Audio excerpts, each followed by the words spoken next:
Another day, another vlog. Tara, gawa tayo ng sticker ng itlog ni Jess.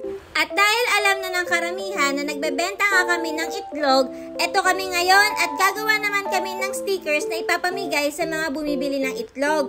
By the way, ang layout na to ay ginawa nga pala ng pamangkin kong si Chloe. Salamat, Chloe!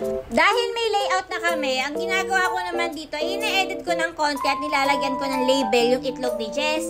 Siyempre, kailangan ko siyang i-layout para naman maganda yung pagkakaprint. Tingnan nyo to.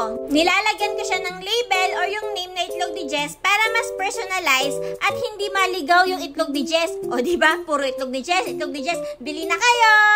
Maidagdag ko lang ha, mahalaga talaga na may branding kahit anong mga items or product na binibigay natin sa mga customers natin para matandaan nila at catchy.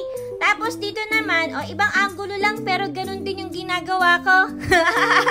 May patilt-tilt pa ng ulo, diba? Dahil satisfied na ako sa ginawa ko, ayan, pinaprint ko na siya. After nating i-print, ilagyan naman natin ng phototop. Yung phototop, ang purpose niya para medyo extra texture dun sa sticker natin. Tsaka para din iwas basa at hindi mag-fade. Ayan na yung itsura ng sticker na gagawin natin sa itlog ni Jess.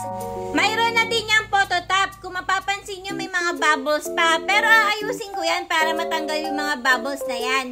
Pagkatapos niyan, isinalang ko na siya dito sa machine para iyan yung magka-cut ng mga stickers natin. Mahirap kayang imano-mano yan. Buti na lang may mga machines dito. Then, after makat ng machine, tatanggalin na natin yung sobrang papel. At ito na yung finished product ng itlog ni Jess. O, diba maganda? Siyempre, ayan na yung papamigay namin. Maraming salamat sa panonood. I-comment mo naman kung nakatanggap ka ng stickers. Yun lang. Bye!